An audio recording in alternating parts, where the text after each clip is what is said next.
Happy Monday, fun day. It is Lars Classington here with BK Broiler, Brandon Knox. Welcome to Laughing Vikings Live. We do it every Monday, and we're back for episode 29, an episode we're going to focus on growth, and we're going to focus on the good stuff that we can be doing while we're on some kind of lockdown shutdown here in Toronto or wherever you may be watching and listening from in the world. How you doing, BK Broiler? I'm doing pretty good, Lars. All things considered, it has been a pretty good weekend, and I'm excited for this week. Yeah, buddy. Yeah, buddy. Welcome to our viewers. If you're out there, you might be watching on Facebook Live, YouTube Live. Maybe you're watching on Twitch, and maybe you're listening to this on one of the podcast networks. But be sure to tag us and tag 3 actor, comedian friends. Share this out with them right now, or if you're listening later on in the future, share it with them. But tag us, and you can win some prizes, some giveaways, either some comedy tickets to a live stream show. You can win an audition session. You can win a free acting workshop with Tom Todoroff Conservatory, all kinds of things. But share it out, and be sure, as always, if you have questions for Brandon and myself, acting, comedy, Laughing Vikings, or anything in general, you want to know what we eat for breakfast? Go ahead, ask your questions. This is also an Ask Us Anything, an AUA, or an AMA. So be sure to ask those questions in the comments and tag it, share it out for us. So, yeah, do we want to get right into it, or what do we want to? Before we get into that, Lars, I think you have an announcement. What week is it this week? Oh, yeah, this is a big one. We're going to announce it on the podcast right now. This is podcast week here in Laughing Vikings. You'd be like, isn't it podcast week every week at Laughing Vikings? Yes, that is also true. But it had been a while since I just really plugged the podcast. We've got so much content out there. We've been working on a lot of episodes recently. This is actually episode 29, so nothing fancy as far as the number. But I decided, you know what? Let's spend a week where all we do in our online messaging is just podcast.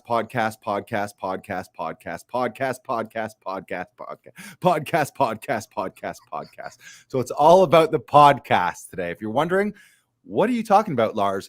Go to our link in bio if you're on Instagram or Facebook, or go to laughingvikings.com/links. You can click listen to Laughing Vikings Live. You can listen to it on any of your favorite podcast platforms. But be sure when you're at laughingvikings.com, there's a little box on there. If you follow it, you'll see you can join the cast and crew for new episodes and also get first in line for giveaways, training, and new special events. But in order to be notified, you got to throw in your name and email there. So you'll be on the weekly newsletter list where we let you know about upcoming episodes, new events, new training, all of those things. But you got to connect with us to do so. So please do this. Jim Tooby he just asked a question right there. Throw that up here. Oh, did you do it? Yeah. Sorry. Yep, there we go. No worries. Jim Tooby, the Tubinator, one of our loyal and regular guests and friends and colleagues and peer in show business. Jim, he just asked, Lars, is this a podcast? Yes, this is a podcast. This is episode 29. But if you're like, what do you mean this is a podcast? I'm watching this on Facebook Live right now. Yeah, we do it live. We record it live, so it's a live stream, but then we take the audio from it and put it on all of the audio podcast sites, literally everywhere. So if you're an Apple podcast person, it's there. Google Podcasts, Stitcher, Anchor, Podbean, Google, Spotify, all of those places. So Jim, you're in the right spot. It's podcast week. So if you're following us on social media, you're going to see a ton of old clips, new clips. You're going to see me tagging past guests, former guests, actors, comedians, creators, artists, entrepreneurs.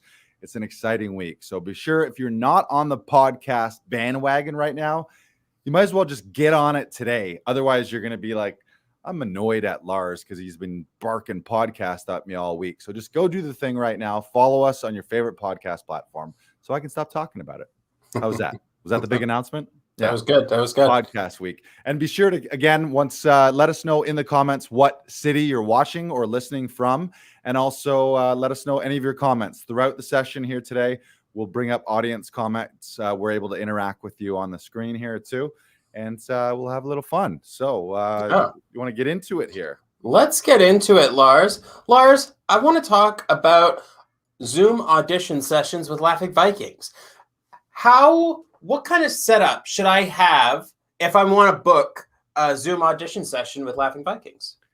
Great question, BK Broiler. First of all, we should let people know, again, you're watching this from around the world, so everyone's got different COVID situations happening. Where we are in Toronto right now, film and TV is still open, and film and TV sets are open, and commercials, no theater, no live shows. But what's happened is most of the auditions are Zoom auditions.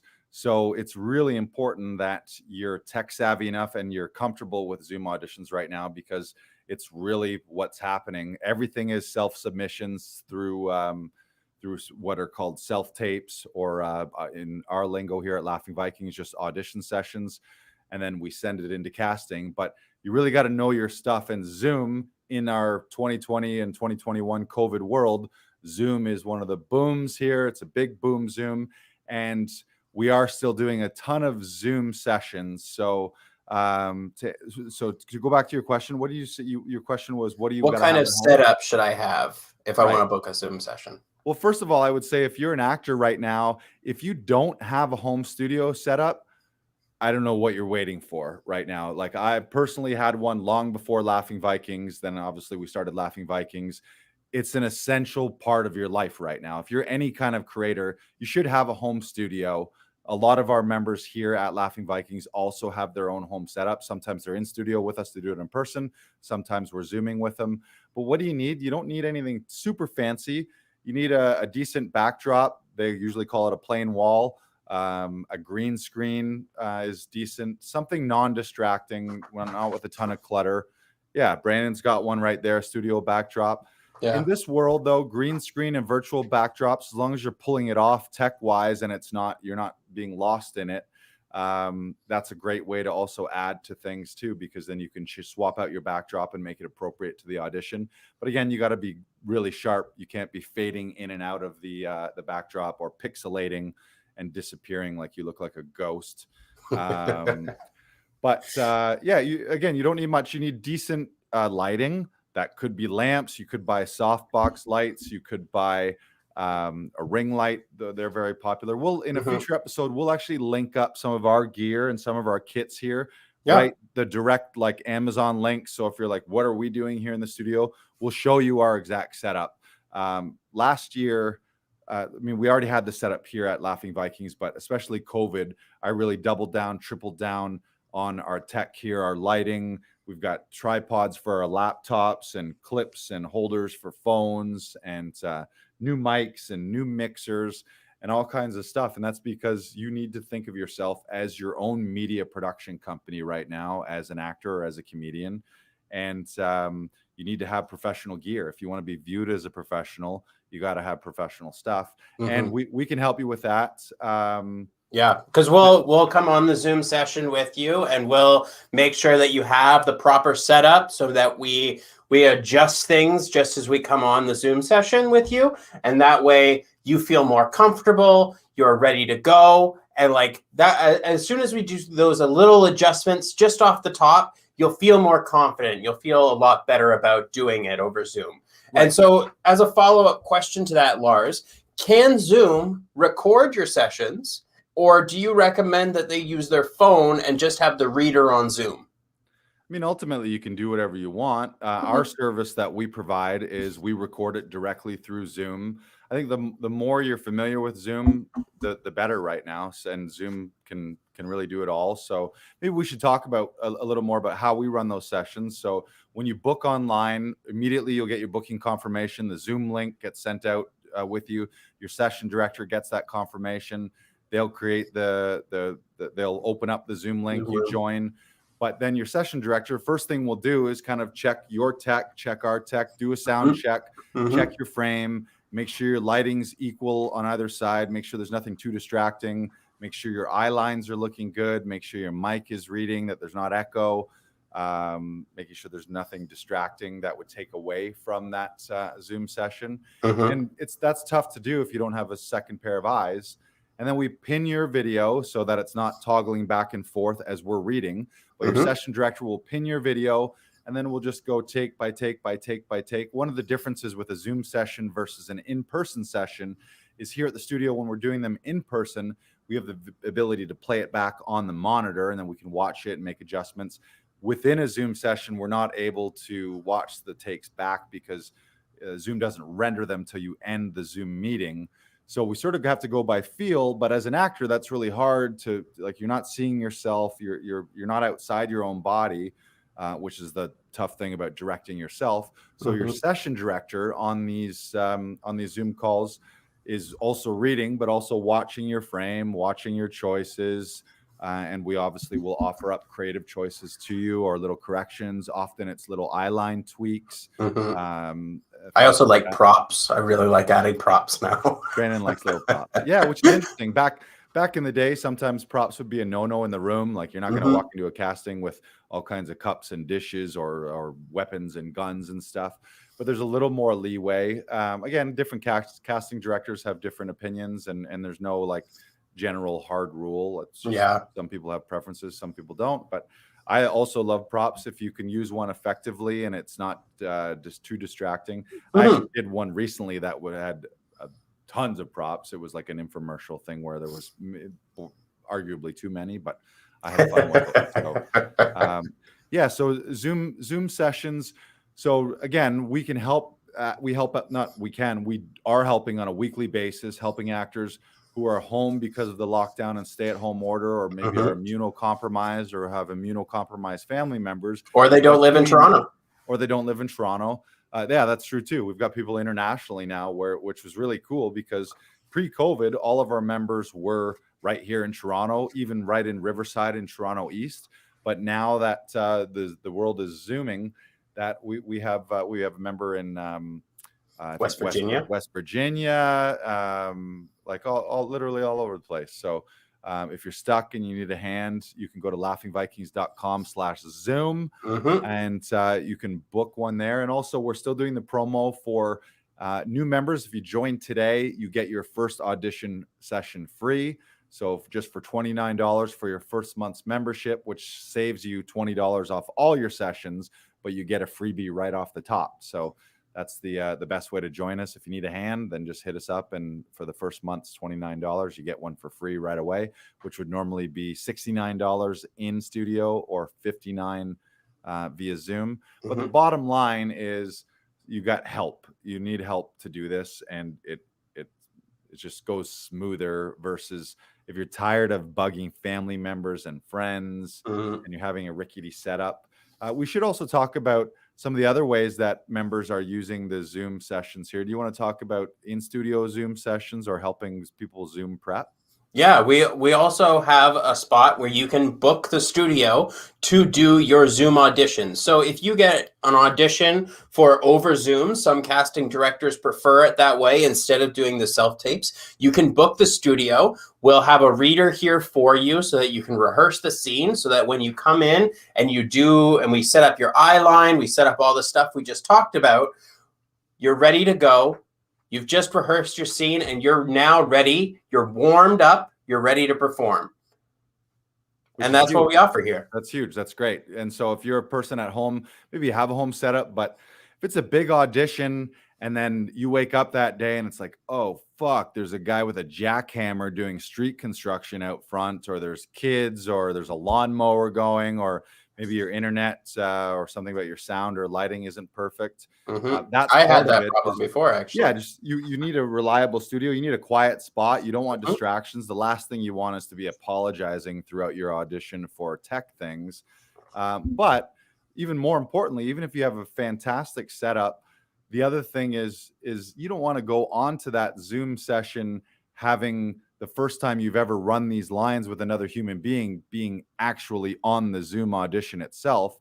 So either via Zoom or in studio and prep for a Zoom, our session directors will run the scene. So say you had a 1:30 Zoom session, you book the studio at 1, or you book a Zoom session with us at 1 or 12:30 if you wanted to. And we'll hop on a Zoom with you and run it with you over and over and over again, so that then you can log on to your Zoom at home and do it, but you're fresh and you're rehearsed and you're sharp. Or if you book our studio, like Brandon said, You show up half an hour early before your Zoom session, run it with a session director, figure out all your eye lines, figure out all the beats, and you got all the tech down. You don't have to think about any of that, so that when the time comes to do it live with the production team on the other end of the Zoom call, you're already in it and you've done it a dozen times with a live person. So you're rocking and rolling. So tons of ways for people to up their game. And that's really all this is here at Laughing Vikings. This is a community of actors, sort of by actors, for actors. All your session directors are professional working actors with casting experience in TV, film, theater, commercials, who have been working in the industry or are trained actors who know how to communicate with you as an actor and know how the casting process and submission process works. So all of this is to give you a community where you have that support and you have a place. We actually had a member in studio today, of course, under COVID precautions, with masks and distance and tons of sanitizer and all that stuff. But she was mentioning how when she comes in here, it feels like she has home field advantage. She feels like she's at a playground. She feels like she's somewhere where she can have fun with another actor. And that's what this is supposed to be. This is at its core level, as a performer and as an actor, this is supposed to be fun. This is make believe. This is play. And if all of a sudden, because of COVID and because of tech and Zoom and all these new tech things, like really part of the craft of being an actor now is also knowing Zoom and knowing technology. But if you're all stressed out and anxious over that, it's going to suck all the fun out of it. So really what we're trying to do here is remove all those barriers, remove all that stress and anxiety. So between action and cut, all you got to do as an actor is just relax, concentrate, use your imagination, have fun, play with another actor until you get the take that you want, without any of that anxiety. So hit us up at laughingvikings.com/Zoom to do that. We would love to Zoom with you. All I want to do is zoom, and a boom. And sorry to cut you off there, Lars, but we do have a very important question from Jim. And he's saying, I never asked this, but Brandon, how are you doing during this week and during lockdown? And Jim, I'm doing great. Thank you for asking. I really appreciate that. Thanks, Jim. That's very nice of you. Jim Tubey, the Tubinator. Thank you. Thank you. All right. What's next? So we talked about Zoom. And again, if you have any questions about Zoom auditions, type them in the comments or shoot us an email or tag us on social media. If you're not sure and you need a little hand with your home setup, we can do that. Or if you need help with an actual Zoom audition, we can help you with that too. So, Lars, during this hard period of time, how is Laughing Vikings growing and expanding? Because we're still growing, we're still expanding, even today, even during this shutdown and stay-at-home order. Like, we are still trying to push the boundaries. How are we doing that? It's a great question, Brandon. How are we doing it? Well, I'm one of those disgustingly annoying people that early on in this COVID lockdown scenario made a decision that I'm going to make the best of it. I'm going to plow forward with my goals and my dreams, and I'm going to do all the things that I can despite the chaos in the world. Obviously, that stuff's still going around. It's happening, and there is still a virus, and there's still all kinds of change and tumultuous situations happening in the world. But that doesn't have to mean you just like curl up in a fetal position. So really early on, I made that decision of like, and I didn't make it alone. I made it from having some good mentors and some good coaches, listening to some of those coaches and podcasts online. And one of the things they really said is all of us have a decision and have a choice at any point in our life. It's always the best of times. It's always the worst of times. You can always focus on the garbage that's going on in your life, but you can always focus on what you can do. And we all have control over that. So early on, for me personally, I made a huge commitment to personal growth and learning.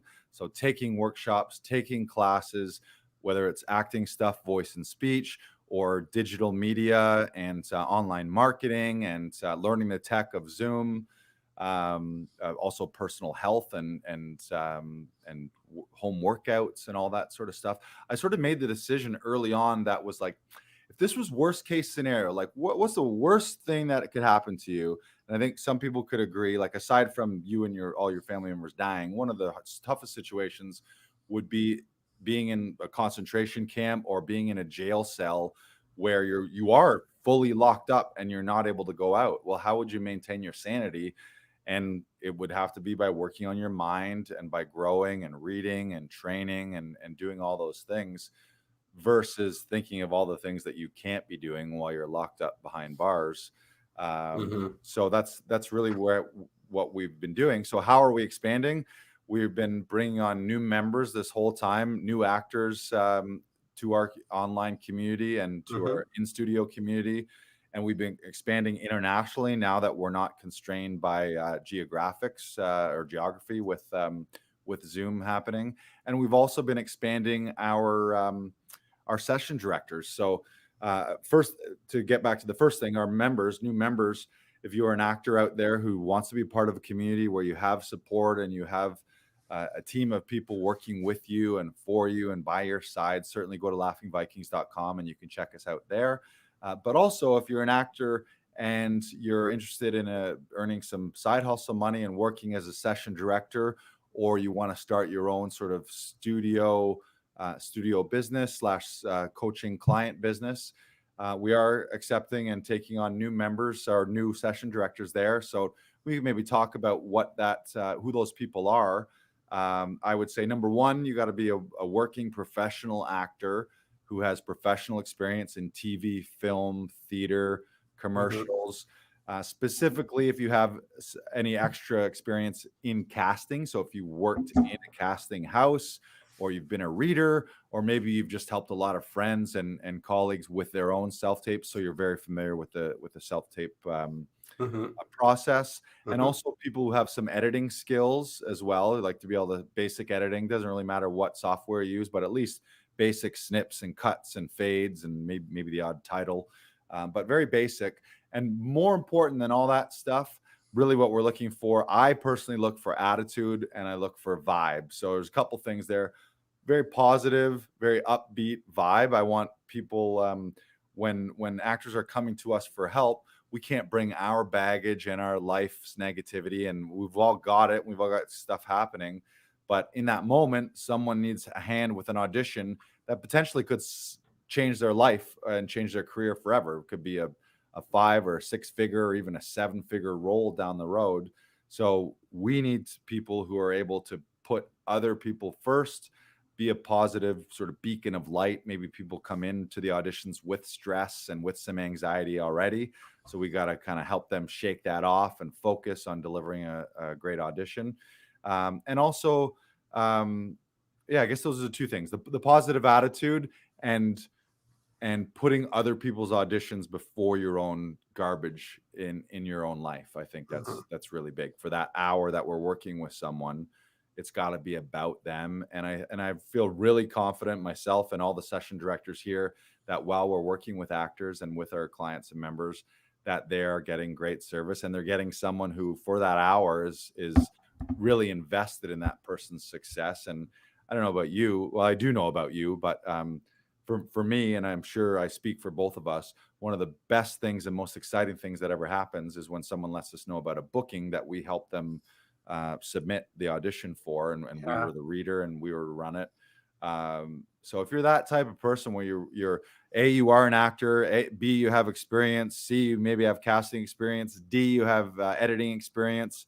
But on top of all that, the most important thing is you're someone who is very positive, very optimistic, and someone who wants to help other actors in the industry. So if that sounds like you could throw your name in the comment right now, or you can send us an email at lol@laughingvikings.com, or shoot us a DM at Laughing Vikings.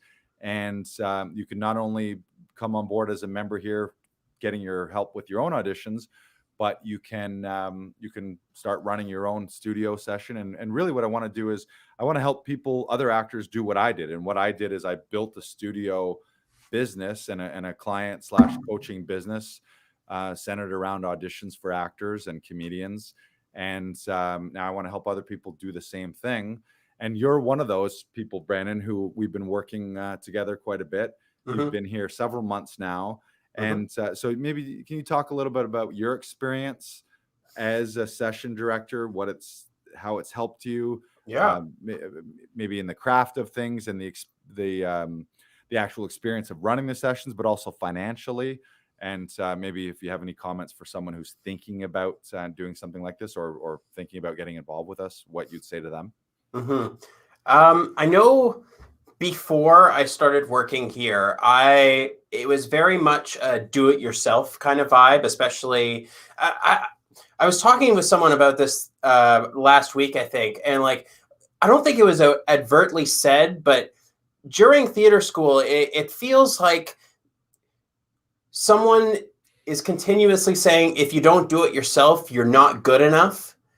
And I found it got me in a rut because I wasn't succeeding as much as I wanted to, and so I wasn't booking as much, and so like that was a domino effect, and like it wasn't really healthy for me, and it wasn't really benefiting me. And so I knew I needed a change. I knew I needed to find something to give me more to get more confidence, to be more myself and get back to where I was. And like I felt like there was something missing going on in my auditions. And like I think I talked to you the other day about seeing an old tape of mine, and I was like, wow, I really saw how unhappy I was in that situation. And I think you were like, oh, well, I thought you were just sort of leading into it. And I was like, yeah, well, it was also real life. You were playing sort of like a depressed, drunk, down on his luck kind of guy, like a guy in a seedy dive bar. So yeah, like, oh, you really went method on this one. No, it was just my life at the time. So, but like, it's really helped me understand that the more I put in, the more I'm gonna get back. And like, so like the more I help with someone's auditions, the more I'm seeing how tactics and how different people work, and how to work in front of the camera, when do I go back, when do I come in, like when do I do all that stuff, because like you never have enough time to work in front of the camera, but you do now because of your phones, because of like different cameras that you have on your little devices. You can now practice, you can now work on that stuff on your own. And like, that's, I think, is the most beneficial thing of all, is like doing it yourself, but for the love of it, not for anything else, not for the casting, not for the booking. Forget all that. I always like to think of it as like, acting is like a sundae.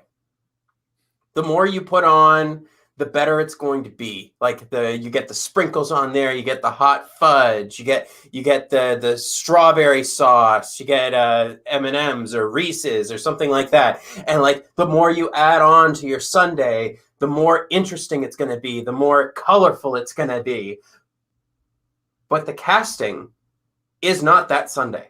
The booking is not that sundae. It's a little bitty cherry on top. So make the work something that's important for you. The more you do that, and the more you invest in learning, and the more you try and figure out different tricks and hobbies and stuff like that, the more dynamic your performances are going to be, and the better you're going to feel, the more confident you're going to feel. And so I think that's what I've learned the most, is just going for it and working as a team. The more you work as a team, the less lonely you're going to feel, because you're with someone in that room. I don't really like working on monologues all that much. I love working on scenes. I love being in the shit with somebody. I love being in the trenches with somebody else and going, this is fucking hard, but you know what? We're going to do it. We're going to push past this because we can.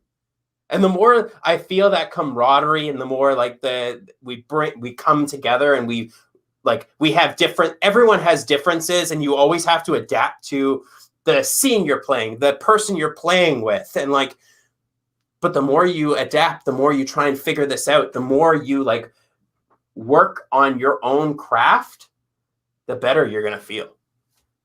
Hallelujah. Testify. Gonna get an amen on a Monday. Amen. Yeah, you said a lot there, and one of the things you said is very common feeling. I think me coming from a stand-up comedy background, and it's the same for actors.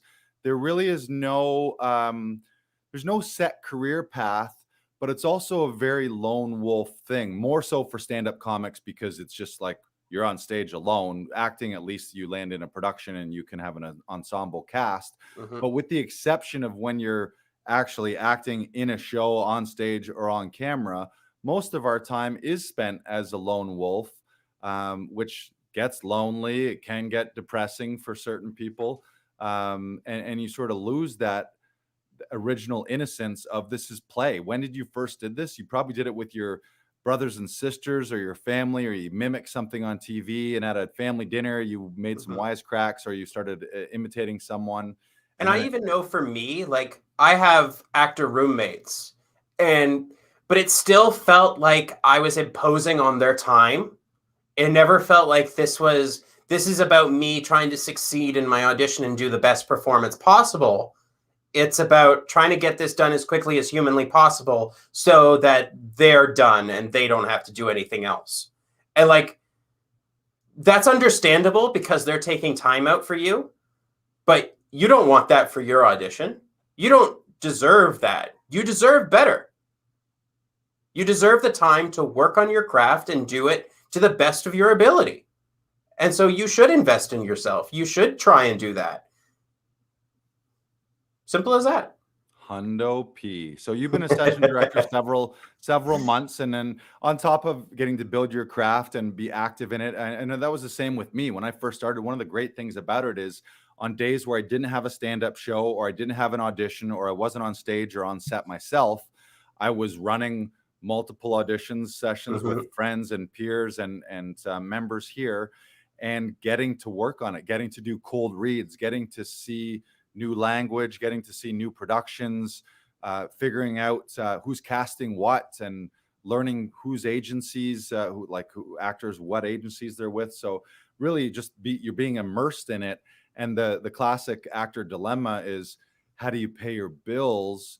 And so everyone's trying to balance these Joe jobs and then trying to make it in acting, but Mhm. that's challenging. So one of the beautiful things about this is it was a way, and it was really born out of necessity. When I first started Laughing Vikings 4 years ago, it wasn't because I was like, had this, at that time, didn't have this grand scheme of a fancy production company and a studio and multiple session directors. It was really, how do I pay my bills and live at a decent place where I'm not in a basement apartment or not having a bunch of roommates like I'm a frat boy, and live in Toronto and survive as an actor.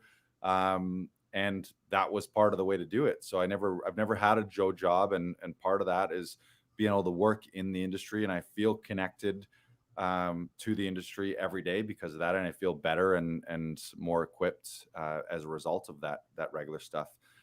We've got We some do have a question. yeah, let's bring them up on screen.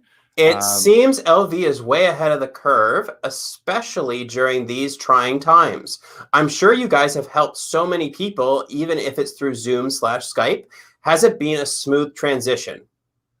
um, I don't know. I mean, I don't know about, I would say relatively smooth, because I feel in these times, you just got to make, there's certain decisions right now you just have to make and then stick to them. And if Hmm. you're a person, it's been a year of this right now. So if you're a person that a year ago was like, oh, I'm just going to wait and see and wait for things to go back to normal, and you haven't been taking classes, you never really fully adopted Zoom, you didn't have a home studio set up, you're just losing consistently month by month, week by week. You're getting further and further behind. All of your dreams, all of your goals are in a dusty old bucket in the corner of a closet somewhere instead of instead of instead of you actively pursuing them. So and one of those things for me is and I'm not, I keep saying I realize this, I don't think I was a Nostradamus. I kind of saw the writing on the wall and was like, okay, everything was already moving at breakneck speed towards digital and towards virtual. Hmm. Now it's like 10x towards that, where there was no other option. So the only option we had was digital. So it was like, okay, the future is digital. If I'm not digital now, I got to fully lean into that. And I feel like we've accomplished that. My nightmare was COVID ending and I'm still in the same spot, but not only in the same spot, but I've just lost a year of my life. That was kind of my nightmare. And I was like, there's no way fucking that's going to happen. So lean into digital and go hard at it. So I don't know. It hasn't been it's not seamless, but nothing is ever seamless, right? Yeah, it's been a fucked up year. Yeah. Like smooth transition. Yeah. There's been ups and downs. We've had, and there's the layer of COVID, but then there's the layer of injustices and socioeconomic stuff going on with Black Lives Matter and Asian hate and all of the election stuff that was going on in the States. So there's a lot of nasty stuff happening. So it was just like, okay, how do I tune some of that out and focus on some of the fun stuff in my life and what we can do? And one of the things we could do is still do things virtually. And so, yeah, we've helped you. You said, I'm sure you guys have helped so many people. I mean, we've since July, since it was only the first 4 months that we were shut down completely. There was no TV film, no commercials, like literally the whole industry shut from March to end of June last year, 2020. But since July, even with these lockdowns and shutdowns and stay at home, green, gray, whatever, I don't even know. Like I personally don't even, I might check the news once a week to just be like, okay, what's the official update? But I think something successful people do is they make decisions quickly and then they stick to those decisions. Whereas unsuccessful people, they kind of like waffle about these things. So there's still people figuring out what mic they should buy for the last fucking year. And they're like, you need what mic? Just buy a mic. Or what webcam? You need a webcam. Or you need, like, they've been like, oh, what light should I buy? Buy a fucking light and get your thing set up now. And then you can tweak it and you can change it. But like, hop on board. So yeah. I'm getting passionate here, but I'm loving it. Bring the Zach Michaels comment on there. Zach Michaels. Hey, what's up, Zach? Let us know in the comments where you're from too, because a lot of times we know you guys, or we know you from the community. But let us know in the comments what city you're watching from and how you connected with us in the first place. Zach says, gentlemen, your insight is phenomenal. Good word. And so is your why. Love it. I would like more information on session director. Feel free to message me. Thank you. Montreal based. Great. Awesome. Nice to meet you, Zach. You can shoot us an email at here. I'll put it in the comments here at lol@laughingvikings.com or whatever platform you're watching or listening to us. You can shoot us a DM there, and that will get the convo started. We sort of mentioned some of the things we're looking for, but yeah, definitely we're looking for people in all cities. You need to have the craft and the skill and the training of a professional actor and be working as a professional actor. You need to be able to learn some editing skills if you don't have them already. But Brandon knows he learned those skills in a few days. Like any of the tech stuff right now, if you're trepidatious or anxious about tech, you just need to realize everything is learnable. It's all out there. You don't need to go back to college to learn how to do this. You need to spend maybe, like, you might learn it in a half an hour on some YouTube tutorials, or you might have to spend a weekend or a day, but it's certainly well worth it. We're not going back from digital. Like, technology never loses. We plow forward. Like, we never reached the point where people were like, oh, you know what? Automobiles are great, but I kind of miss horse and carriage. And then we all went back to horse and carriage. It's like, we are plowing forward with technology. And it doesn't seem in the history of mankind that technology has ever lost. For better or worse, new technology has always obliterated old technology, which is interesting because last night, it's funny that I bring this up now, but I watched the documentary. Some of you might have watched the documentary, The Last Blockbuster. I don't know if it's still in existence, but at the time of this documentary, there was one Blockbuster location left in Bend, Oregon. And the interesting thing about Blockbuster is that entire video DVD rental business was born of technology innovation. It was when studios started printing DVDs instead of only having it or VHS or DVDs, depending on what you're looking at. But that was it was technology. And Blockbuster, their biggest technology thing was mom and pop stores were doing still like pencil and paper ledgers and rentals, or maybe very basic databases. But Blockbuster's booking thing, A, they had 100 copies of everything, but B, they had a booking system that tracked everyone, and it was faster and easier. So it was technology that built that whole business. And then it was a subsequent technological innovation that buried them. So they were the front runners in technology when Blockbuster blew up, and then they didn't adopt new technology and it killed them. So they killed the mom and pop with their technology. Then they became the mom and pop that got killed by Netflix and by streaming, and they were just too late to the party and didn't adapt quick. So didn't they have the option to buy Netflix at one point? Yes. Yeah. They had the basically like the owner of Netflix at the time, or the creator of it, kind of walked in and be like, boys, like, I got the next biggest thing here. Now's your chance. And they made them a deal and kind of got laughed, as the anecdote goes, sort of got laughed out of the room. Like, yeah, whatever, get out of here. And they just weren't able, Blockbuster just wasn't able to keep up with Netflix's technology and their onboarding of new subscribers, and sort of had so much of their money locked up in physical locations that they didn't have the money to spend on the tech side of things. And now they're gone. Zach Michaels says, perfect, would be more than happy to send work for a review and take it from there. Yeah, for sure, Zach, connect with us and we'll go from there. We have friends and some regulars in Montreal as well too, so would be happy to connect with you. Okay, and that's sort of leading us into, Lars, how can I use this time to improve as an actor? And what do you recommend that I do? Well, I think, so much of acting and life is parallel. Like in our acting class, which we'll talk a little bit more about today, Tom Todoroff talks about actors being professional humans. And one of the things you need to do as a human is you need to be constantly growing and evolving and reinventing yourself. And whatever got you, the map that got you from age 10 to 20 is not the same map that gets you from 10 to 20 to 30, and so on and so forth. So you need to change and evolve. So I think the biggest thing is you got to commit to grow, and you got to commit to training and evolving. And that doesn't necessarily even have to be acting classes per se, but you can be writing, you can be taking online classes, you can be in Zoom classes, you can be reading plays, you can be watching movies, you can be networking online with people, you can be setting up your home studio, you can be working on your demo reels, you can be working on your social media sites, you can be improving your relationship with your agent, you can be reaching out to casting directors, you can be taking master class, there's a million things you could do. And it's like life is, are you going to focus on all the things that you can't do? Or are you going to wake up and realize there's a million things you can be doing?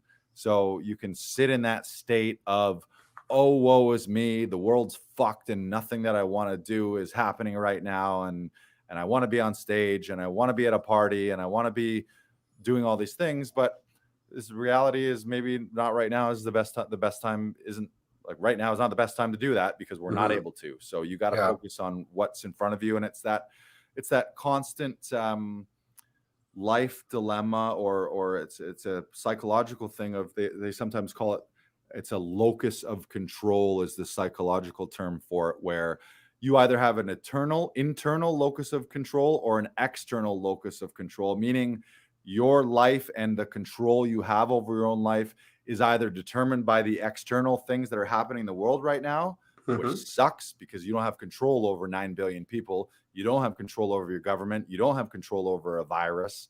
The only thing you do have is you have control over this and your own body and your own space and your own home and your own home studio. So if you have an internal locus of control and you feel, you know what? No, this world is not happening to me. It's happening for me.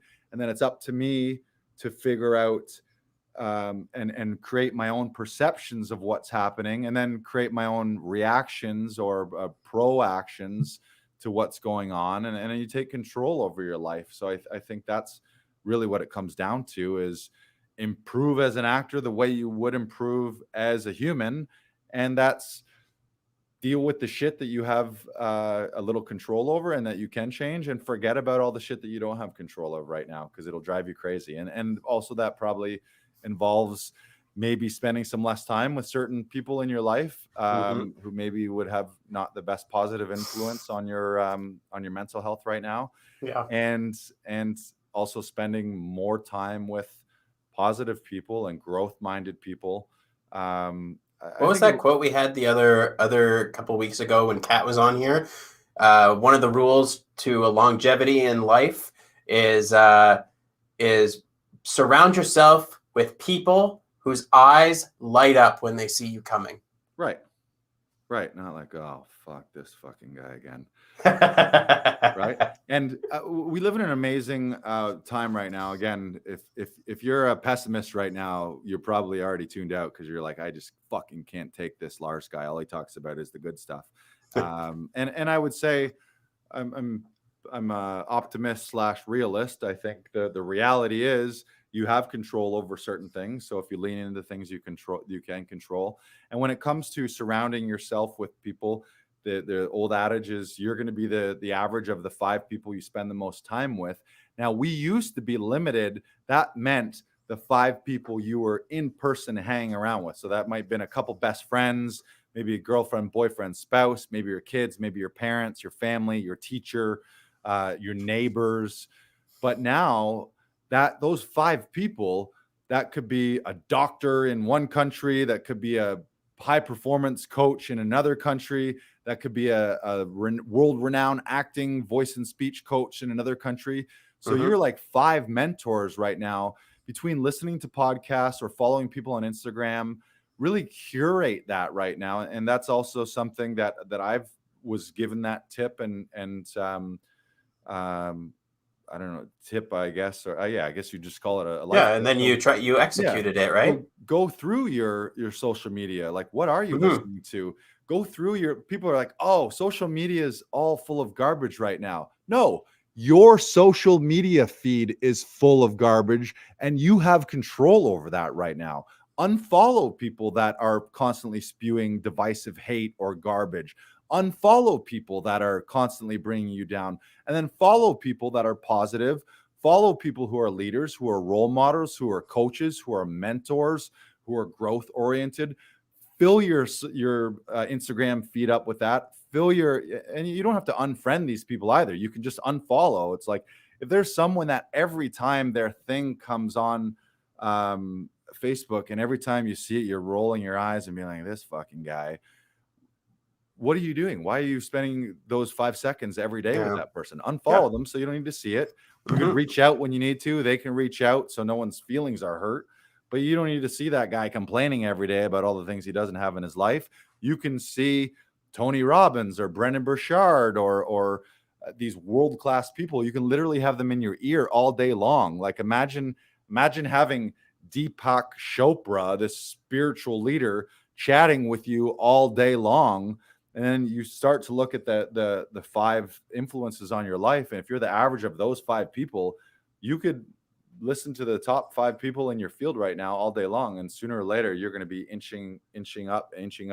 And your thoughts and your habits are going to be mimicking them. So I would just say improve as an actor the way you would improve as a human. And that's by focusing on what you can control, focus on growth, focus on learning, focus on training, and don't watch the news immediately when you wake up, and don't watch it immediately when you go to bed, because it's going to set the tone for you. And just understand that the news is not facts.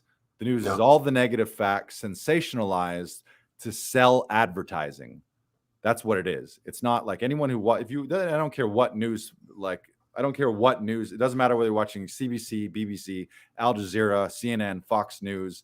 None of them exist just for the benevolent reason of letting you know what's up in the world. They're all selling ad space. And what sells?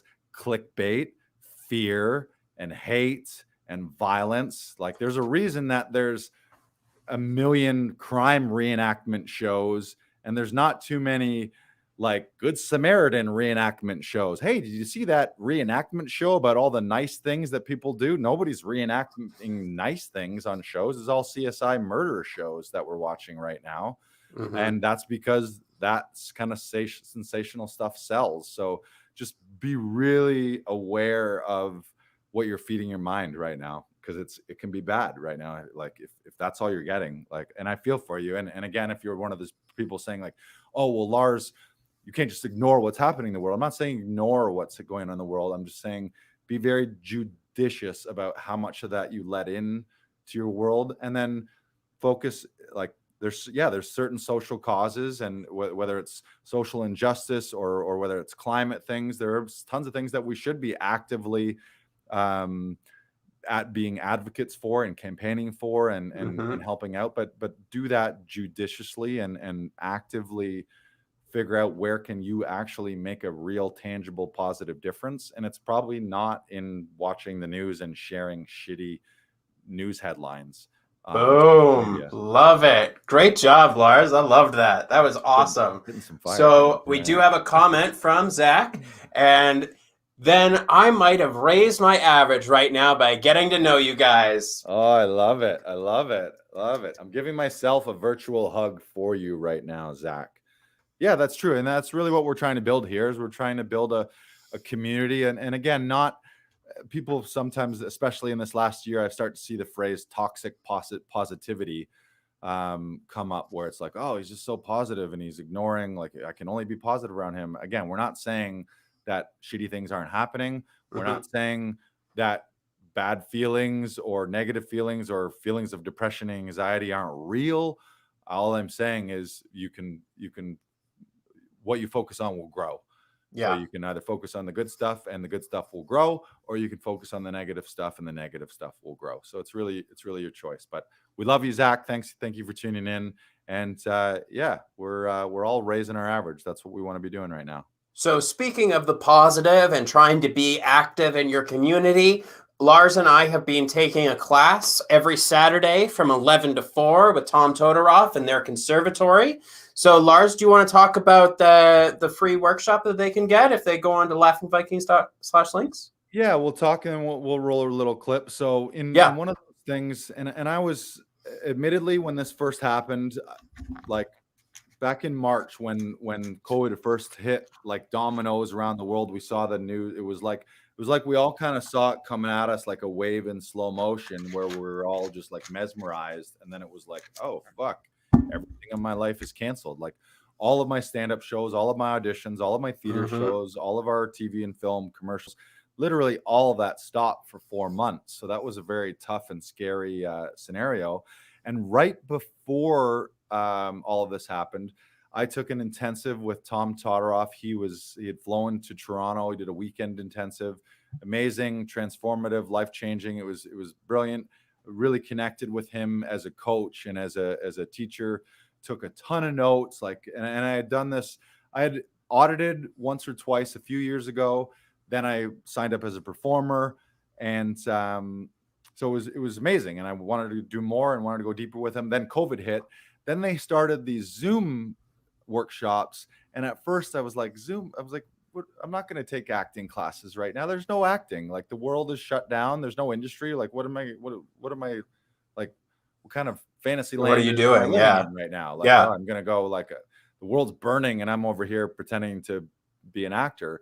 And then what I realized is, hey, like, it's not going to stay like this forever. The world is transitioning to Zoom. And I saw what they were doing. So by August, I signed back up with them. And I think I missed one Saturday workshop since August. And it's been like literally life-changing.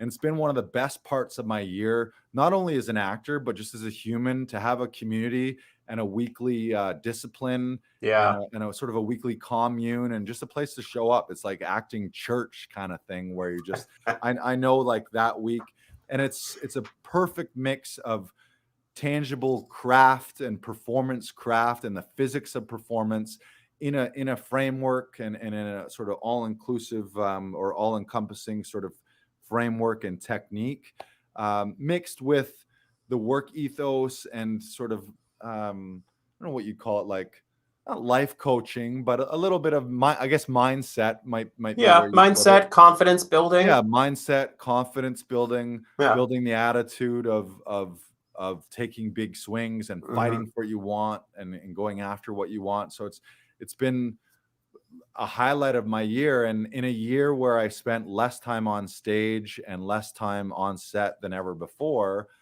I feel more armed and dangerous and more skilled, and just I feel like more an actor and a performer than I ever did before. And it's Yeah. partly because of leaning in and investing time and money. And Tom always says in his class, one of his things, he says, love takes time and love makes time. So if you really love something, you take time for it. Yep. And loving something also, what was it? What did I say? Love takes time. Love makes Makes time. time. Yeah. Also, so it's a feedback loop. Yeah, Kind of it's thing. a give and take. Yeah. The It's more it's like the team thing that I talked about earlier. Like you want to have a team that you're going to and like practicing these things. Like right. because the more you practice, the more your muscles build, and the more acting is a muscle.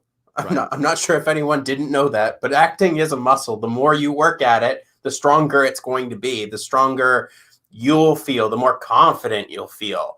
So what I'm sort of interested in, Lars, is how has it like really benefited your tapes? Like what specifically has really helped? I mean, first of all, I was one of those people where I was starting to have a little bit of imposter syndrome. I never went to theater school. I never went to TV and film school. I didn't do any 4-year degree. I learned on stage, on set, at workshops, at intensives, through books, and just a sort of a piecemeal education that I put together. And I had a pretty big layer of confidence bordering on cockiness as a stand-up comic and from my sketch comedy days. But I was also feeling that my approach when I would get an audition was very haphazard. I didn't really know. I was like, okay, what am I supposed, from the time I get a script to the time I do the audition to the time that I'm on set, what am I actually supposed to be doing? Like, and comedy was always easy for me. Comedy, the brilliant thing about anything that you call comedy, and something we learn in Tom's class, is everything is everything. There really is no drama and there is no comedy. The most dramatic moments in life have comedy in them, and the most comedic moments of life have drama in them. Yep. And there is a duality there. But comedy is like, if people laugh, check mark, that worked, kind of thing. Like there's instant feedback. But if it was something more on the dramatic spectrum of things, I was like, I don't know, is this good, is this bad? Like it felt natural, like it felt like I was behaving truthfully, but what is this really supposed to be? And the one thing that's Tom's framework and his technique, which is based on the guideposts from, sort of based on two things. I'll hold it up right now. Michael Shirtliff's audition book here. Michael Shirtliff was the famed casting director for Bob Fosse, Mike Nichols on Broadway and in Hollywood, like some of the most iconic films he was the casting director for. And in this book, there's things called 12 guideposts, which are essentially sort of 12 areas, or sometimes I like to refer to like 12 dials in storytelling. And then Tom, in his work with Michael, and they worked together a lot, had added 3 more before Michael Shirtliff died. So Tom's technique is based on 15 guideposts, and then you layer on vocal variation, rate, inflection, pitch and dynamics, and then also something that they call viewpoints, or it would be called blocking, which is time, space, shape, movement, story, emotion. Yep. And then these 15 guideposts. But really what these guideposts are is there are 15 ways that humans and or storytellers carry out a relationship, and 15 ways that you can dial up. If you look at a scene in terms of like a mixer board, and you want to raise the level. Yeah, the level of drama, or just I don't know how you'd actually put it. Heighten the stakes. Like, but it's there's these areas, and we won't go through them all right now, but that's something that you learned, is just like, so now when I look at an audition, instead of just trying to figure out, I was always like, okay, it was, for me, it was like, how do I say this kind of, and then it was like, oh, I can say this line a million ways, but what way is the right way? And there isn't really no right way, but there are choices that are stronger than others. And in the physics of performance, and when you learn these guideposts, now what I do when I look at a script is, it's like the scene in Matrix remember the scene in Matrix where Neo starts to become the real one, and he starts to see all the numbers, where he's looking into the Matrix and it's all ones and zeros, and he's like, oh shit, like the veil was lifted and he's really seeing for what it is. Yeah. And so now when I see a script in an audition, I see all these opportunities and possibilities pop out, like, ooh, there's an opportunity for a big discovery there. Ooh, make this more important. Or, ooh, that's find the event right there. Or, oh, there's an opposite opportunity there. Or, oh, there's a game playing and role playing opportunity. Or what's the architecture? Or what's the opportunity for a moment before? Which, if you're a Tom Todoroff student, all the lingo I just mentioned is making sense to you. If it's not, you're like, what is he talking about? And it's also a language of storytelling and performance that actor to actor and session director or coach to actor or director to actor, learning that language has really helped me communicate in our sessions and help people bring out the best in their auditions, because I can say, like, ooh, that moment right there, make that a discovery. Like you thought of that in the moment, or even the discovery of just seeing something. Sometimes people just, a scene starts and it's like you open a door and someone's there, but it never reads, versus just, I mean, I'm that's exaggerating a little bit right there, but just but that's still a great opening. That's the discovery right there. Or another fun one is game playing and role playing. And just to give you the example, there is anytime in the script, you as the character, if it's like you're referring to what someone else said in real life, what we do is we take on either the physics of that person physically, or we take on the voice, like, oh, never mind, Nancy, Nancy, like, hurry up, your break's over. Like, you know what I mean? Like, you might, like, so that game playing and role playing, all these little things were all these little opportunities. I knew some of them, you sort of know some of them instinctually, but putting it into a system was the biggest thing for me. And I would say that having that system combined with the mindset and confidence of fight for what you want, take big risks, big choices, showcasing your range of performance. So rather than like painting everything in one note or one color, show them everything you got and show them this huge range, because an audition isn't just, I guess it's expanding your definition of what an audition is. Yeah, you're showing them your interpretation of this scene, but you're also to a certain degree showing them you as a performer. Sometimes the first time production or a casting director has seen you, you got to kind of think of that as a general audition as well. And if we don't know that you can be big and loud, we don't know that you can be funny, we don't know that you got this little voice, we don't know that you can sing, we don't know that you're a dancer and you can move really smoothly. We don't know those things. So we don't know that you have all these creative choices. And if you show all that, even if it's not right, people get trapped in this audition thing. Oh, like, oh, will they like I'm not it? sure that's what they want. I'm not sure that's what it's not what it's about. It's about bringing you truthfully. Obviously, you got to serve the text and you got to serve the story. So first and foremost is about the story. And you are a storyteller. You're not trying to be the best actor there is. You're trying to tell the best story possible. Right. You're a storyteller. So, but the thing is, you're you. So you're the storyteller, but you're also you. So you get to tell it the way you want to do it, with all your beautiful idiosyncrasies and your unique things. And that's the thing. Everyone's silver bullet is themselves. You want to know how to stand out. You do the things. Do your most creative ideas that best represent who you are as a unique human individual, which is also why growing as an actor also means growing as a human, because you can learn all these skills or have these new experiences, travel, meet new people, read new things. And all of a sudden you have this real life experience that informs your acting choices. But really seeing yourself as this storyteller and how you're going to color it, but how you're going to personalize it. And the trap is everyone thinks, what do they want? First of all, there's no magical Wizard of Oz that is like the they. That's like, there's not one guy in the sky that's reviewing every audition being like, no, that's not what they want. They kind of have an idea what they want based on a breakdown and based on the script, but it's up to you to bring what you want. And if it's not the right thing, then maybe they don't cast you for that, but they at least see, man, that guy brought tons of creative choices to it. He's a brilliant performer. He's got range. He obviously knows how to storytell. He knows the craft of things. Maybe he's not right for this one, but that guy's a player and he seems like he's a fun dude and we'd love to work with him maybe on the next one. Versus someone who's like, oh, what do they want?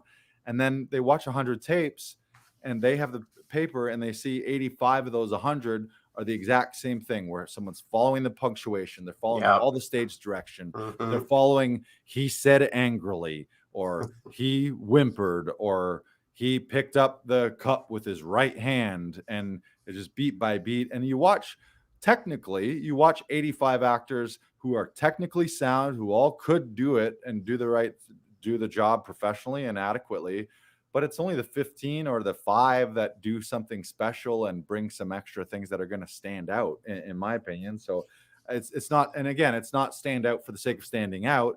It's stand out by bringing what you bring uniquely to the audition that best serves the story or attempts to tell the story from as many colorful viewpoints and vocal variation and guideposts as possible.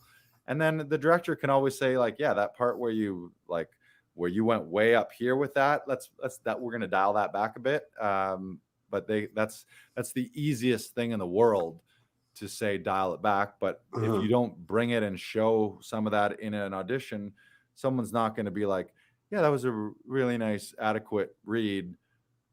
Let's book that guy and hope to God that he can really bring it when we ask him to really bring it. You know, especially for film, TV, you don't get that opportunity to rehearse and practice with your co-stars. Right. Very rarely do you. Right. You have to show up to set, ready to go, know your lines. If they have changed stuff, adjust in your trailer or in the room that you're in, and like make sure that you're ready to go. Because like the more you are ready to go and you keep your bar as high as humanly possible, the more likely you're going to be called back, or more likely that they're going to cast you in something else because you made a difference. You made a choice. Right. So keep making those choices. And we have another comment. People are sitting at home, not progressing themselves mentally, professionally. You two are educating yourselves, taking advantage of what you can. That's an amazing attitude. Thank you. Thank you, Theodoros. Theodoros, where are you from? That seems like a Greek. Is that a Greek name? Yeah, let us know in the comments. Do you have a bust of a Greek? Is that a Greek bust head in your profile picture there too? That looks Roman. Is it Roman? Okay, yeah. Let us know where you're from. Yeah, and I should also point out a little empathy. I mean, you mentioned not progressing mentally and or professionally. I get it. It's a tough time right now, and I don't want to be not empathetic to people going through mental health issues right now, because it is hard. But at some point, you got to take control of that and steer yourself back in the right direction. Or if you're really having trouble with it, you need to ask for help too. And I think that's another thing. Is there a lot of people right now who are really struggling silently with a lot of this stuff? And I was as well. I was also really struggling silently. But like, the more you ask for help and the more you try and create and collaborate with a team, right, like Laughing Vikings and joining our cast and crew, the more likely you're going to succeed and you're going to book that $50,000 job, $100,000 job. Like, don't think of the small stuff. Think of what's possible. Like, Tom always talks about fighting for your dreams. What's your dream? And keep fighting for it. Never stop.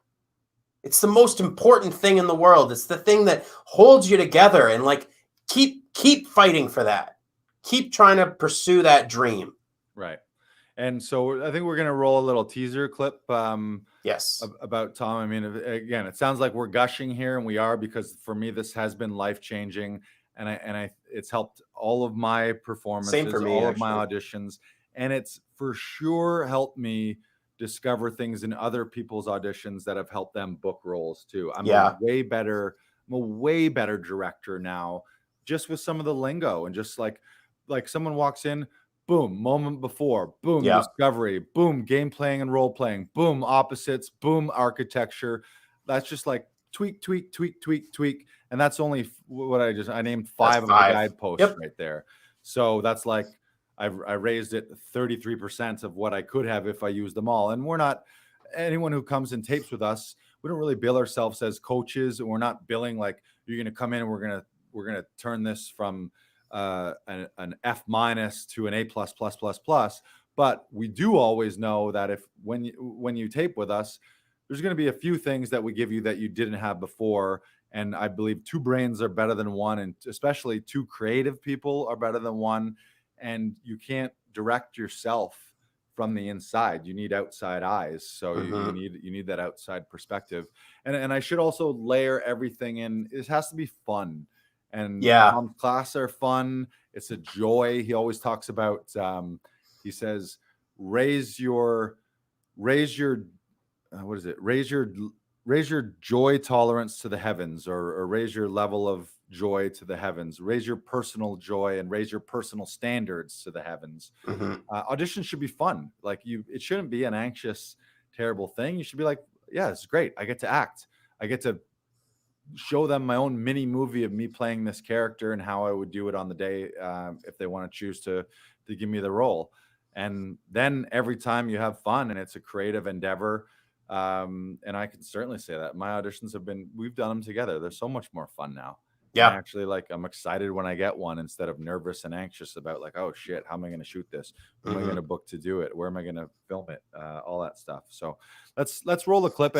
And before you roll it, if you want to be our guest at a Saturday acting workshop, we do them every Saturday from 11 till about 4. It's actually 3 classes in one. You do a text analysis class where we go through one of those guideposts and we really dive into exactly where you would see this pop out into the text, so that you can start having that Neo-like vision where you're seeing opportunities and possibilities come at you from a script rather than a blank stare and trying to figure out does this resonate with me or not?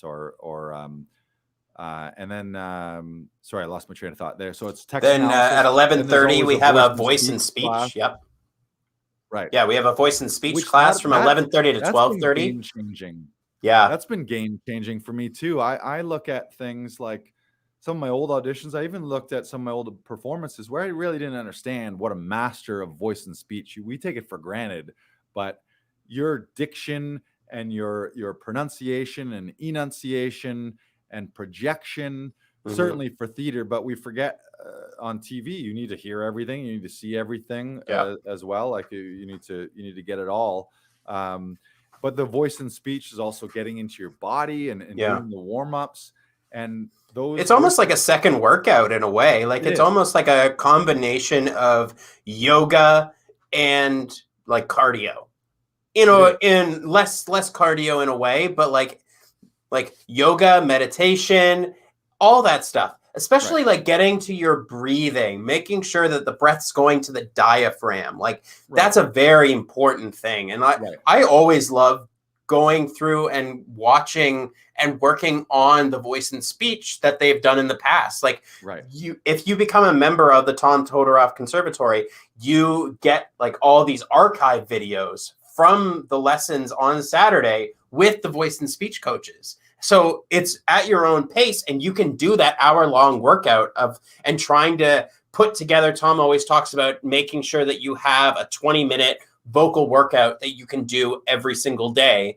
And it's important that you find and attach yourself to things and vocal exercises that really resonate with you and really help you get into the best mindset to be a performer. Right. And all emotion really comes from the voice, and your connection is going to come from your voice. And they always talk about any devoicing or whispering. Whispering and just so developing that discipline. And what better time than in 2020, 2021 during a global pandemic that is a respiratory virus than working on your voice and your speech and your breathing.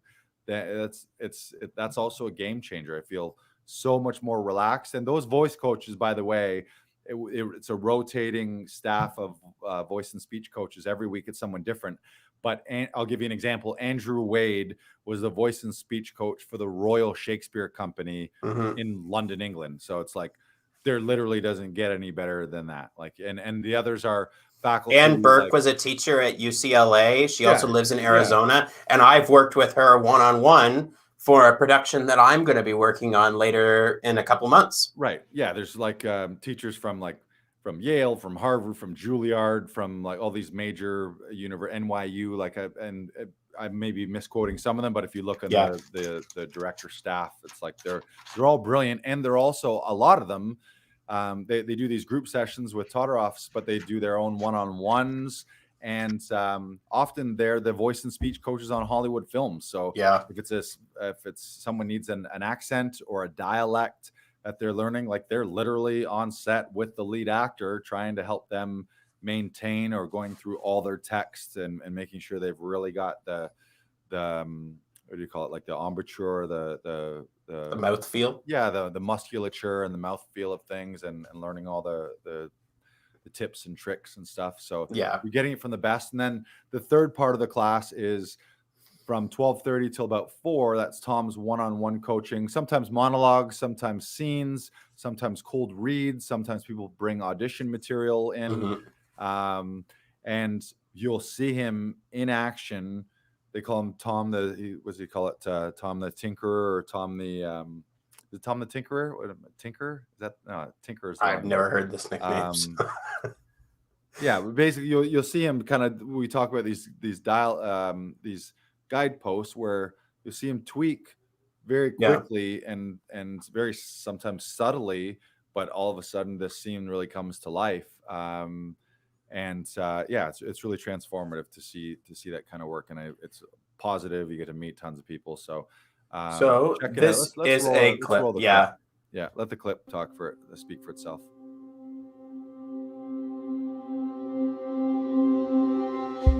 In my life, I've been fortunate to work in film, television, theater, music, and sports.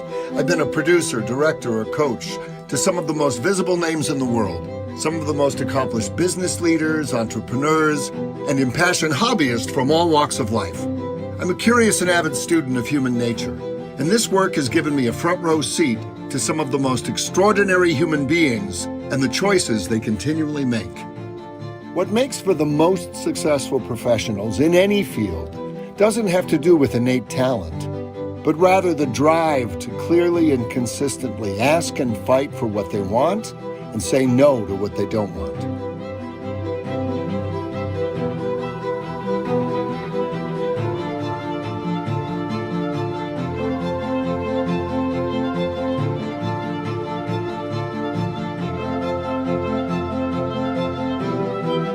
And they always do their best. The most direct route to success and self-love is to make a series of commitments and keep them no matter what. Demonstrate craft and commitment in a way that exceeds all of your competitors. That's what we're talking about here today. Write down this equation. Craft plus commitment equal confidence and career. What inspires personal communication? Passion. Love of what you're doing. Because if you truly love someone or something, you'll spend all the time in the world on that person or that pursuit. Love takes time, and love makes time. So if you want to know what or who you really love in this life, just look at where you put your time.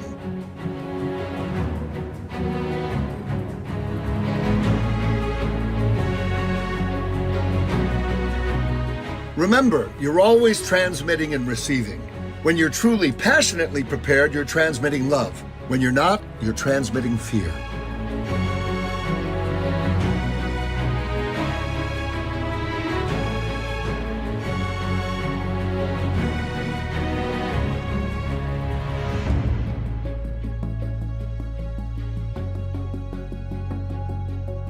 Humor is essential to getting your message across. Why? Ever heard of someone ending a relationship because their partner was too funny? Humor gives us respite from overthinking, and geopolitically it's never been more important. It's impossible to laugh at something and think of your troubles at the same time. Laughter brings us to the now. Careers are built on clear, caring, passionate communication. And communication is storytelling.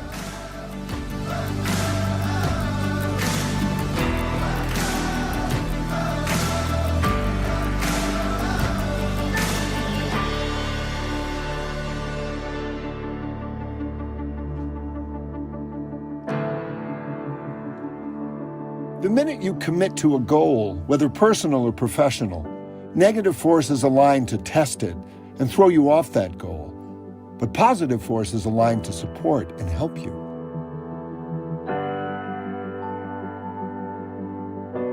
The important thing is not to take life personally. Life and gravity happen to all of us. It's all just a test of how committed you truly are. This is the art of showing up.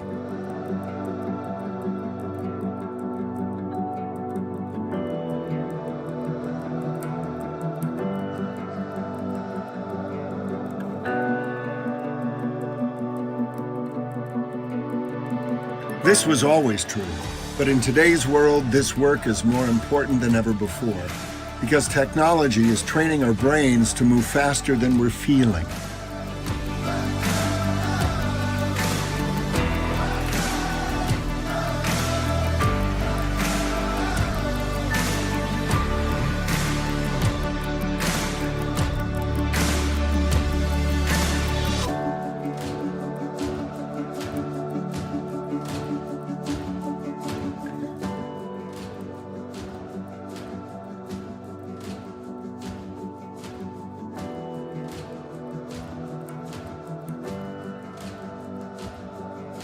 Well, these are some of the elements of the physics of performance. When you learn how to employ these elements and bring these skills to every audition, rehearsal, and performance, your relationships will change, and so will your career.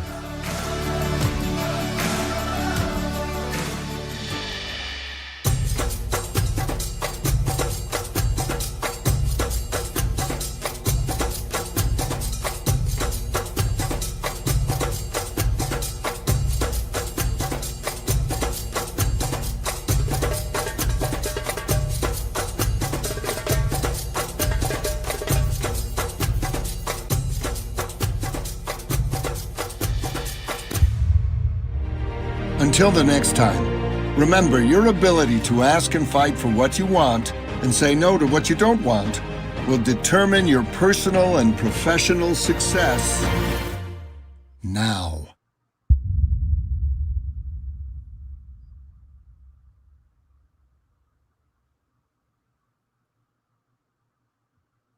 Boom. Whoop. There it is. So, once again, you can go to laughingvikings.com/link, or you can also get there through our link in bio on Instagram or Facebook, and you'll see a link where you can join a free Saturday workshop with Tom Todoroff. You can be our guest, and they do the first one free through that link. And also, for some of you might be like, just sign me up right now. I don't even need a freebie, but I would suggest do the freebie audit one first. But I believe we got a coupon code. I think if you let them know that you come through Laughing Vikings and use Lars15, I think you get 15% off your first month. So be sure to ask them about that too. We're there every week, so you'll see us there literally every Saturday. It's just like, it's my Saturday thing that I do. Yep. And if you're like, oh, I don't have time for this, then you really got to ask yourself, what do you really love about acting? Because if you really, really love it, then you would spend the time to do it. So and if you want to improve, you got to make a commitment, and there's also varying ways to do that. You can kind of digest it like a podcast passively, where you can be off camera listening and watching, or certain times where you're on camera. There's lots of Q&A, but generally when Tom's working with the coaching and performing, just the people who are performing are on camera. Everyone else is just watching via Zoom, watching and or listening and taking notes. But every week my notepad is just jammed full of stuff. And I take notes on the same things every week just to drill it into my head. Even if it's something I've heard, I'm still writing it down for like the 50th time, just to really help it sink in. So moving right along, Lars, and to one of our final topics that we're going to talk about today is a quote to inspire your week. So this week, I have a quote from Will Smith. Will Smith is a wealth of fantastic inspirational quotes. If you do look them up, I highly recommend it. He is great. So Will Smith, Philadelphia, born and raised on a playground, is where he spent most of his days. That's true. That's how you know. So Will Smith said, fear is real. Fear is not real. It is a product of thoughts you create. Do not misunderstand me. Danger is real, but fear is a choice. Now, why did I pick this quote this week? I picked this quote because over the weekend, we got a new stay-at-home order in Ontario. If you're like me, you're feeling frustrated, you're feeling tired, and maybe a bit scared because the case counts are continuing to rise and there doesn't seem to be a stop in sight. And you're allowed to feel that way. The danger of COVID is real, and it is hurting and killing several different people, maybe your loved ones, your family members. But don't let it crush you. And don't let it crush your dreams. We talked a lot about dreams today. We've talked a lot about finding the motivation to keep going, to keep pushing yourself. Because if you love acting, or if you love art, or if you love accounting, or if you love numbers, keep fighting for that dream. Never stop fighting for that dream. Because the more you fight for that dream, the more the world will open up around you. The more you'll feel better about yourself. The more confident you'll feel. Don't let the fear of the unknown stop you. You can keep going. You can keep fighting. Because where do we get emotions from, Lars? Get them from the head, get them from the heart, and we get them from the crotch. Yeah, that's keep great. Fighting. That's always great. Keep fighting. I've also heard fear. There's an acronym someone has called fear: false evidence appearing real. You think about a lot of fear. Most of our fear is the things that don't come to pass. We worry about worst case scenario, and it usually never gets there.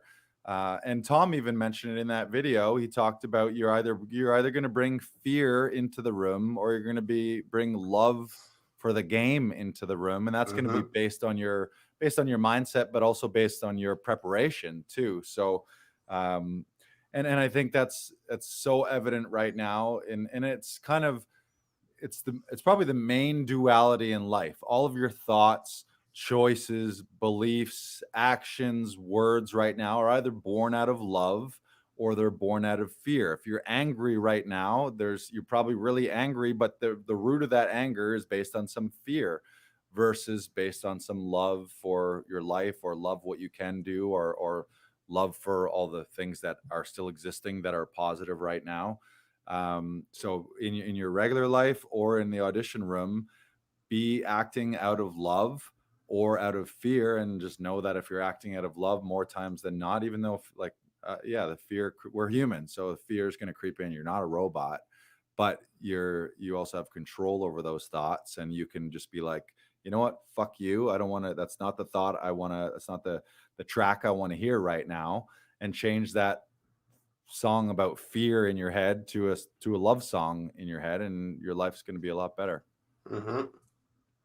So before we go, we do want to talk about next week. Ooh, a little preview. Yeah. We haven't done this recently, or this is the first week we're going to do this, but then we're like, what if at the end of a week's podcast, we give you a little teaser about next week? So maybe. Let's pull that up. So remember to tune in to next week's episode, April 26th, for Adam Barnick, who runs Wicked Tree. There you go. Wicked Tree. So next week's session is really going to be highlighting demo reels. Yes. Adam Barnick is he's a editor, filmmaker from Wicked Tree Creative, which is based in Vancouver, but now who cares? The whole world is connected, so it doesn't matter where you live, we can connect with you. So he's going to talk specifically about demo reels. He's an editor. I hired him to put together my demo reel. We also have a hookup, a discount. Any Laughing Vikings members through Wicked Tree, you can get a deal on your demo reels. One of the brilliant things he does is he sort of does you call it like maybe a subscription thing, where when he makes your demo reel for 12 months as part of the cost of him doing it, during the following 12 months, when you get new footage from something that comes out or that finally gets completed, you can send it to him, and at no extra charge, he'll swap in that scene to your demo. So you don't need to be frozen by the indecision of waiting for new footage to get your best demo, because we're always in a state of waiting as an actor. It's like you do your you do your day on set, and then it's a year later or 2 years later. I'm just having a feature that I shot 4 years ago finally coming through. And the cool thing about Adam is when you get that footage, he'll just plug it into your demo reel. So stay tuned next week for him. And and we do have a little clip for his company, Wicked Tree Creative. Here we go. We got no sound. Is there sound? Really? No? I don't hear any sound from the video. Here we go.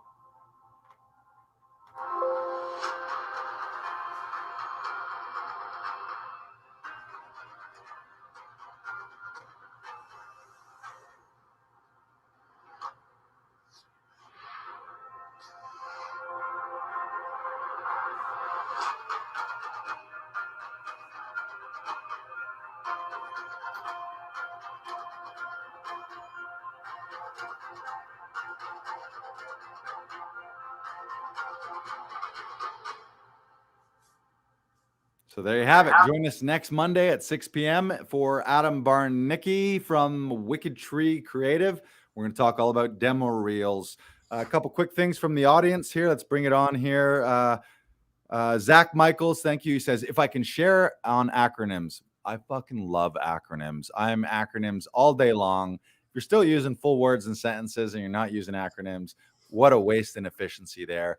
Zach Michaels says, after an audition and it's a no, see it as a next opportunity. Yeah, because often that no has nothing to do with the performance. It's just wasn't right for this one, and maybe they loved you and the casting director loved you and production loved you, and it just didn't work out this time. But then they're like, ooh, maybe next time I got a role for this guy. Also, we got a shout out here. Camille Blott saying, hi, Brandon and Lars. Hello. She doesn't sound like that, but she is a delight. Our unofficial/official director of good vibes here at it is official now. We did make it official on our podcast.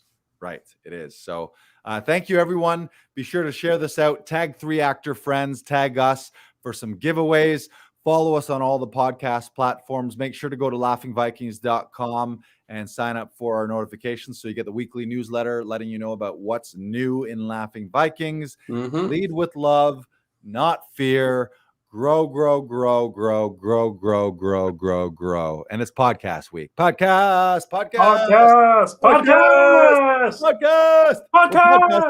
We're podcasting. If you're like, speaking of what you can be doing right now in COVID, you can be doing a podcast right now. It's like, if you don't have a podcast by now, what are you doing? Like not having a website or not having an email. It's like, how do you not have a podcast, bro? This is the golden age of podcasting. Where's your podcast? Get onto it. And with that, thank you so much. We love you all. Thank you for tuning in. Enjoy your week. Wow. Bye.